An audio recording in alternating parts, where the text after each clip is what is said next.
जय श्री गणेश। नमस्कार, मैं आचार्य संजय द्विवेदी। मेरे समस्त प्रबुद्ध दर्शकों का मेरे चैनल पर हार्दिक स्वागत है। प्रिय दर्शकों, आज मैं दैत्य गुरु शुक्राचार्य के राशि परिवर्तन प्रभाव को लेकर आपके सम्मुख उपस्थित हूं। दैत्य गुरु 29 जून को अपनी राशि का परिवर्तन करने जा रहे हैं तथा वर्तमान मेष राशि को छोड़कर स्वयं की वृषभ राशि में प्रवेश करेंगे। जैसा कि ज्योतिषीय नियम है, जब भी कोई ग्रह स्वयं की राशि में जाता है, अपनी उच्च राशि में जाता है, तो उसका बल, उसका प्रभाव, उसकी क्षमता में कई सौ गुना वृद्धि हो जाती है तथा वो अत्यंत सकारात्मक परिणाम प्रदान करता है।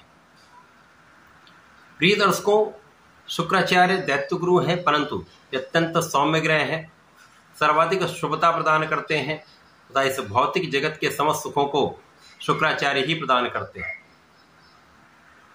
जितना भी बड़ा ऐश्वर्य है, वैभव है, धन संपदा है, भूमि, भवन, वाहन, इनका सुख शुक्राचार्य प्रदान करते हैं। स्त्री सुख तथा संतान सुख के कारक भी शुक्राचार्य हैं। जीवन में आपको सर्वश्रेष्ठ लाभ शुक्राचार्य प्रदान करते हैं। प्रेम, आकर्षण के कारक शुक्राचार्य हैं। भोग विलास के कारक भी शुक्राचार्य हैं।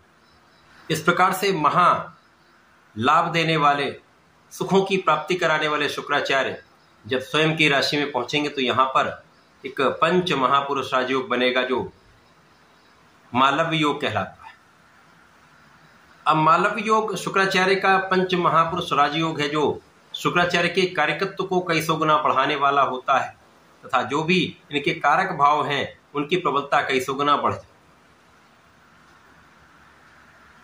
आज मैं मिथुन राशि के लिए शुक्राचार्य के इस राशि परिवर्तन का, शुक्राचार्य के परिवर्तन से जो महाराजयोग बनने वाला है, मालव्य योग बनने वाला, उससे मिलने वाले लाभ का तथा इस समय का जो भी परिणाम प्राप्त हो रहा है उसका क्या प्रभाव आप पर प्राप्त होने वाला है, किन किन भावों से आप लाभ ले पाएंगे अथवा कहीं पर कोई समस्या या अवरोध है तो उसका क्या निराकरण, संपूर्ण विश्लेषण मैं पूर्ण तर्क के साथ करने जा। प्रिय दर्शकों, इस राशिफल को आप अपने लग्न तथा राशि दोनों के अनुसार देख सकते हैं। मिथुन राशि के लिए शुक्राचार्य मिथुन राशि के स्वामी बुध के मित्र हैं, तो अति मित्र के भाव में होते हुए शुक्राचार्य का गोचर स्वयं की राशि वृषभ राशि में होकर मालव्य योग में 12वें भाव में होने वाला है। प्रिय दर्शकों, जो 12वां भाव है वो त्रिक भाव है, निर्बलता का भाव है, व्यय का भाव है, परंतु शुक्राचार्य को द्वादश भाव का कार्यकत्व प्राप्त है। यहां पर शुक्राचार्य बहुत अच्छा फल देते हैं। शुक्राचार्य का द्वादश भाव में मालव्य योग में होना मिथुन राशि के जातकों के लिए कुछ विशेष लाभ देने वाला होगा।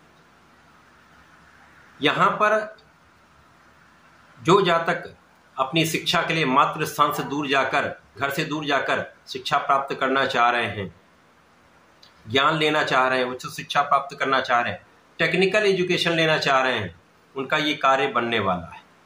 इस समय जो जातक विदेश में रहकर कार्य कर रहे हैं, विदेश में रहकर व्यापार कर रहे हैं, उनके लिए एक अच्छा समय है।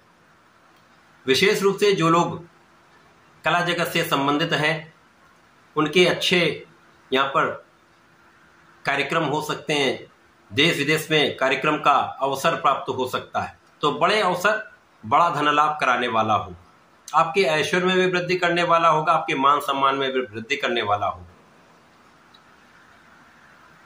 जो जातक विदेश मंत्रालय से संबंधित हैं, उनके लिए विशेष अवसर है, पदोन्नति का योग बन सकता है, बड़े लाभ का यहाँ पर योग बन रहा है।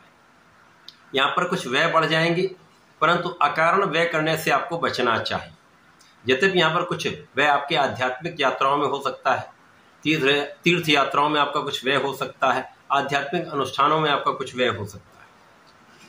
यहाँ पर जो विद्यार्थी गण हैं उनको अपने पढ़ाई में पूर्ण रूप से, पूर्ण मनोयोग से लगे रहना चाहिए।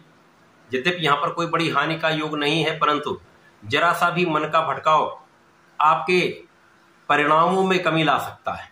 अतः इस समय यदि आप मिथुन राशि के हैं और आप पढ़ाई कर रहे हैं तो अपने पढ़ाई में पूर्ण ध्यान रखिएगा, क्योंकि मन का विचलन कहीं न कहीं समस्याएं उत्पन्न करता है। इस समय में यदि आप पूर्ण मनोयोग से अपने आत्मबल को प्रबल करते हुए अपने पढ़ाई के कार्य में लगे रहते हैं तो समस्या नहीं आएगी। बहुत कुछ यहाँ पर संतुलन बनने वाला है। संतान का साथ मिलेगा। संतान के कारण कुछ चिंता अवश्य हो सकती है। ये समय प्रेम संबंधों के लिए बिल्कुल भी अच्छा नहीं, जहां पर आपको बहुत सावधान, बहुत सजग रहना चाहिए। मिथुन राशि के जातकों को विशेष रूप से यहाँ पर स्त्री संबंधित किसी विवाद से बचना चाहिए। स्त्रियों का सम्मान करें। किसी स्त्री से कुछ विवाद की संभावना दिखती है, अतः इस समय में सावधानी अत्यंत आवश्यक है। इस समय में आपका ऐश्वर्य बढ़ेगा, धन संपदा में वृद्धि होगी, आप अपने सुख संपत्ति का लाभ ले पाएंगे। धन के विशेष आगमन से आपके काम बनते चले जाएंगे। परंतु यदि आप किसी प्रकार के एडिक्शन में हैं, किसी प्रकार के व्यसन में हैं, तो यहाँ आपको उसको त्याग देना चाहिए। भोग विलास की अधिकता रोग के कारण बन सकते हैं, अतः यहाँ पर आपको अपने भोजन पर नियंत्रण रखना चाहिए। स्वस्थ जीवन शैली को आपको अपनाना चाहिए, स्वस्थ भोजन शैली को अपनाना चाहिए। इसी प्रकार से अच्छे मित्रों का साथ करेंगे तो आपको लाभ मिलेगा। स्वार्थी मित्रों से दूर रहेंगे तो विवादों से भी दूर रहें।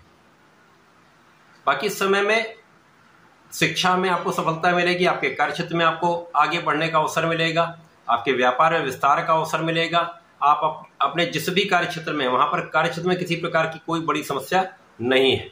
केवल कुछ चीजों का ध्यान रखेंगे तो इस समय का संपूर्ण उपयोग आप कर पाएंगे। इस समय में आपका परिश्रम अच्छा है, आप सही दिशा में पूर्ण प्रयास कर रहे हैं, तो इसका लाभ भी आपको अवश्य प्राप्त होगा। कार्य क्षेत्र में विस्तार का अवसर आपको अवश्य प्राप्त होगा, सफलता अवश्य प्राप्त होगी। कुछ यहां पर आपको परिश्रम अपना बढ़ाना चाहिए। यदि आप अपना परिश्रम बढ़ा लेते हैं, सही दिशा में प्रयास करते रहते हैं, तो समस्याओं का भी अंत होगा, आपके काम भी बनते चले जाए। शुक्राचार्य का ये गोचर आपके 12वें भाव में होकर जीवन साथी के साथ प्रेम में वृद्धि करने वाला है, तथा यहां पर आपको संपूर्ण सुख प्रदान करने वाला है, धन संपदा का आगमन कराने वाला है। तो बड़ी समस्या यहाँ पर कोई नहीं है। अतः इस समय में आपको नियमित रूप से भगवान गणपति की आराधना तो करनी ही चाहिए। ओम गंग गणपतये नमः का जप अवश्य करें। रुद्राक्ष की माला से एक माला नित्य करते हैं तो विशेष लाभ मिलेंगे। इसी प्रकार से प्रत्येक शुक्रवार को भगवान भोलेनाथ पर इस समय यदि आप पंचामृत अभिषेक कर लेते हैं तो विशेष लाभ भी प्राप्त होंगे, तथा पंचाक्षर मंत्र नमः शिवाय का जप करेंगे तो इस समय का संपूर्ण उपयोग कर पाएंगे, लाभ लेंगे। तो ऐसा करके इसका लाभ लें। धन्यवाद, नमस्कार।